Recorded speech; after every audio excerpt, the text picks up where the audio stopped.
All student all here my channel 2%। तो सभी श्रोताओं को मेरा शाम का नमस्कार और सभी श्रोताओं से मेरा विनम्र निवेदन है कि हमारे चैनल पर नए हैं तो चैनल को सब्सक्राइब करना, लाइक करना, फॉलो करना ना भूलें, और जिससे हम अब प्रत्येक दिन की तरह आपको मोटिवेशनल वाक्यों के साथ कुछ नए नए टॉपिक के साथ एक दिवसीय प्रतियोगी परीक्षाओं के लिए लेकर आते हैं। तो हमारा विशेष आपसे निवेदन है कि आप हमारे चैनल को, वीडियो को अंत तक देखें और आप एक डायरी और पेन लीजिए और उस पर आप हो सकता क्वेश्चन रिवाइज होता हो वीडियो में, तो उसको आप अपने डायरी पर लिखते जाइए। एनी टाइम आप निकाल करके दें। तमाम प्रतियोगी परीक्षाएं होने वाली हैं, जैसे अभी हमने आपको बताया होमगार्ड की परीक्षा वैकेंसी निकली, उसमें भी परीक्षाएं होगी। अब कोई ऐसा पोस्ट नहीं बच रहा जिसमें परीक्षाएं नहीं होगी। एक दिवसीय परीक्षाएं सब में होगा, वो चाहे पेट होगा, टेट होगा, सुपर टेट होगा, सब में होगा। तो वह आपके लिए यूपीएससी होगा, एमपीएससी होगा, बिहार पीसीएस होगा, यूपी पीसीएस होगा, सीजीएल होगा, रेलवे होगा, सब में जीएस पूछे जाते हैं। तो इस तरह हम आपको प्रत्येक दिन मोटिवेशनल वाक्यों के साथ आप कुछ नई टॉपिकें लेकर आते हैं। उसी क्रम में हम लेकर आए भारतीय राजनीति विज्ञान से संबंधित सभी एक दिवसीय प्रतियोगी परीक्षाओं के लिए प्रश्न एवं उत्तर। तो पहला हमारा मोटिवेशनल वाक्य luck is not in your hand. किस्मत आपके हाथों में नहीं है, but decision in your hand. लेकिन निर्णय आपके हाथ में है। Your decision can make luck. आपका निर्णय आपको का तकदीर बन सकता है, but never make your decision. लेकिन कभी अपना नहीं डिसीजन बनाए। So always trust your self. इसलिए हमेशा अपने ऊपर विश्वास करो। दूसरा है do not read success story. सफलता पूर्वक कहानी मत पढ़ो। You will only get message. यह केवल आपको संदेश देगा। Read failure story you will get some achieve success. आप असफल होने की कहानी को पढ़िए जो आपको नई उपलब्धियों की तरफ, सफलता की तरफ ले जाता है। तीसरा है speak only when you feel that your words better than your silence. केवल वहीं पर बोलिए जहां पर यह अनुभव करते हैं कि आपका शब्द आप चुप रहने से ज्यादा अच्छा होता है। हिंदी में इतना पढ़ना कि सामने वाला जब तुमसे बात करे तो उसके पैसों का अभिमान तुम्हारे ज्ञान के आगे छोटा पड़ जाए। इतना पढ़ना कि सामने वाला जब तुमसे बात करे तो उसके पैसों का अभिमान तुम्हारे ज्ञान के आगे छोटा पड़ जाए। पांचवा है किया गया कर्म और दिया गया धोखा। किया गया कर्म और दिया गया धोखा बिना भुगतान के पीछा नहीं छोड़ता है। बिना भुगतान के पीछा नहीं छोड़ता है। जैसी करनी वैसी भरनी। तो इस तरह छठा अंतिम है इस युग का नाम कलयुग ऐसे नहीं पड़ा है। इस युग का नाम कलयुग ऐसे नहीं पड़ा है। यहाँ लोग अच्छा करने से ज्यादा अच्छा बनने का दिखावा करते हैं। Today is our motivational sentences by JP Verma sir. तो एक भारतीय राजनीति विज्ञान से संबंधित सभी एक दिवसीय प्रतियोगी परीक्षाओं के महत्वपूर्ण प्रश्न एवं उत्तर। तो हमारा आज इंडियन कॉन्स्टिट्यूशन जो हमारे यहाँ रिपब्लिक दिया गया, डेमोक्रेसी, जिसका सर्वप्रथम definition Abraham Lincoln 16 president of USA, संयुक्त अमेरिका का उन्होंने दिया था। 16वां राष्ट्रपति। उन्होंने कहा government is the form of the government by the people for the people. तो सरकार या एक रूप होता जो जनता के द्वारा जनता के लिए चुनी जाती है। इसको अब्राहम लिंकन ने किया है।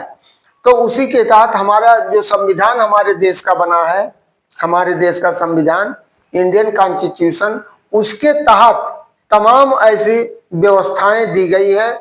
उन्हीं व्यवस्थाओं के बारे में आज हम आपको बताने चल रहे हैं कि हमारे यहाँ सरकारें कैसे चलाई जा सकती, कैसे होगा।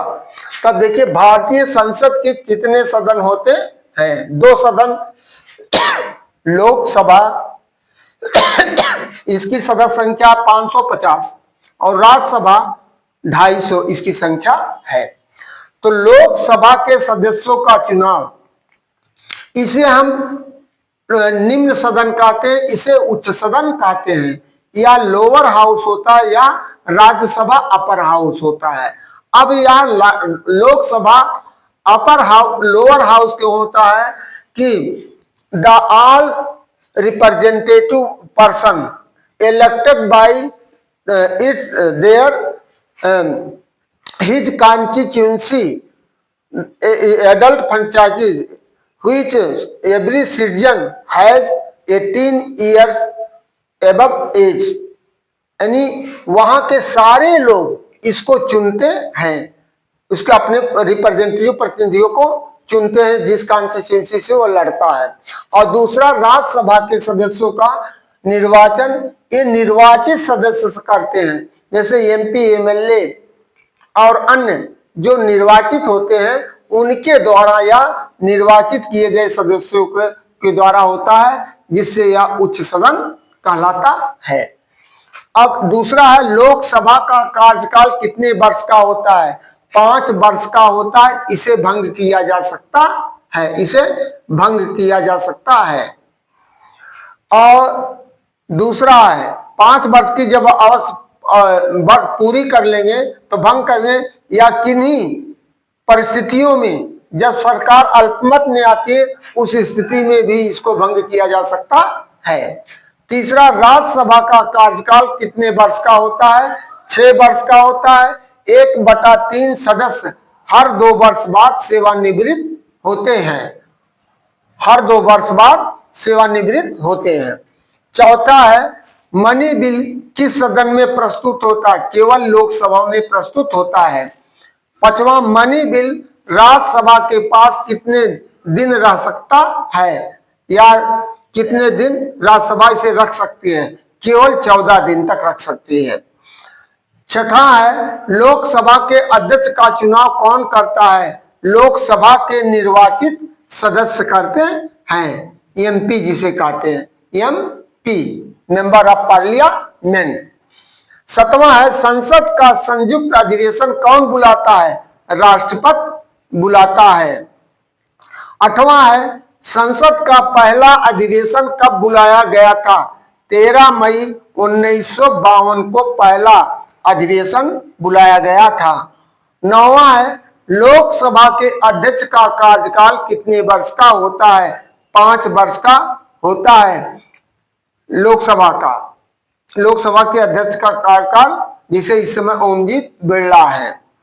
और इसके बाद 10वां है राष्ट्रपति को शपथ कौन दिलाता है? सुप्रीम कोर्ट के मुख्य न्यायाधीश शपथ दिलाते हैं, CJI chief justice of India.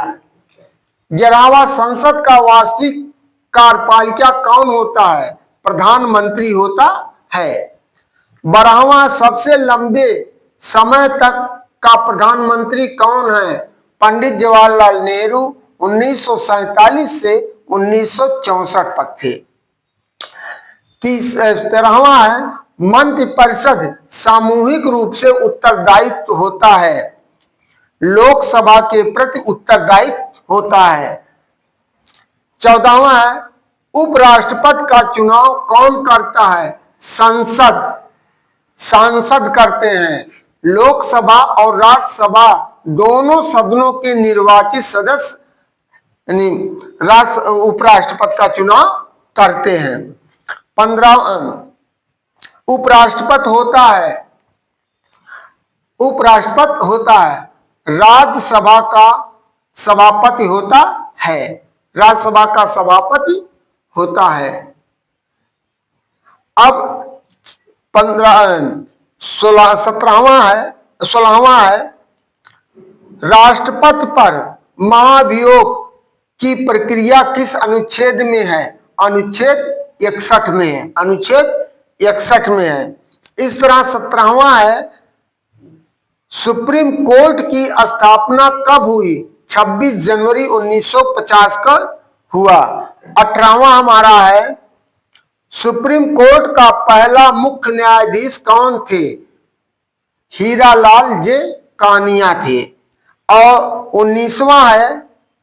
19वां हमारा है सुप्रीम कोर्ट के न्यायाधीश की सेवानिवृत्त होती है 65 वर्ष की आयु पूरी होने पर।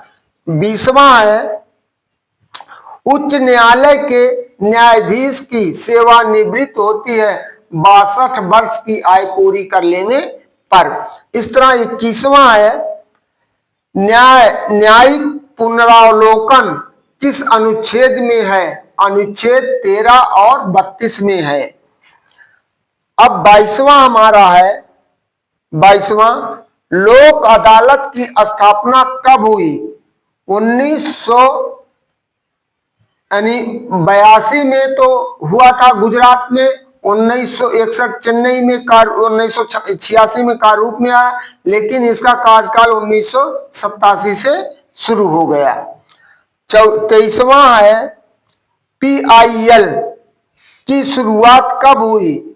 PIL 1980 में पब्लिक इंटरेस्ट लिटिगेशन जनहित याचिका या जनहित याचिका किसी भी मामले में आप सरकार के जब सरकार के प्रति आप दाखिल कर सकते हैं जब आपके पास कोई विशेष यानी आपके साथ कोई घटनाएं घटती हैं जो जिसकी सुनवाई नहीं होती है। और इस तरह 24वां हमारा है भारत में न्यायपालिका होती है एकात्मक होती है। 25वां है सुप्रीम कोर्ट का उल्लेख किस अनुच्छेद में होता है? अनुच्छेद 124 से 147 तक। 26वां है उच्च न्यायालय का उल्लेख किस अनुच्छेद में होता है? अनुच्छेद 214 से 231 तक। इस तरह 27वां है 27वां संसद के कितने सदन होते हैं? 3 सदन होते हैं, राष्ट्रपति, लोकसभा और राज्यसभा। और 28वां है सरकार के कितने अंग होते हैं? विधायिका, कार्यपालिका, न्यायपालिका। विधायिका लेजिस्लेटिव, एजुकेटिव और जुडिशरी। तो विधायिका जो कानून बनाती है देश के लिए और कार्यपालिका उसका अनुपालन कराती है और न्यायपालिका जब कोई गड़बड़ियां होती है तो वह न्याय दिलाता है। तो इन्हीं शब्दों के साथ हमारा आज का कार्यक्रम में यहीं पर समाप्त होता है। हम अगले वीडियो में कुछ नई टॉपिक के साथ आपको फिर मिलेंगे। आप सभी श्रोताओं से मेरा निवेदन है कि हमारे चैनल पर नए हैं तो चैनल को सब्सक्राइब करना, लाइक करना, फॉलो करना ना भूलें और वीडियो को अंत तक जरूर देखें, जिससे आपको आपका फ्यूचर संभालने के लिए हम आपको अच्छी से अच्छी एक दिवसीय प्रतियोगी परीक्षाओं के लिए अच्छे से अच्छे प्रश्न उत्तर दे सकें। इन्हीं शब्दों के साथ आपके उज्जवल भविष्य की कामना करते हुए अपने बारी को विराम देते हैं। थैंक यू, गुड नाइट, धन्यवाद।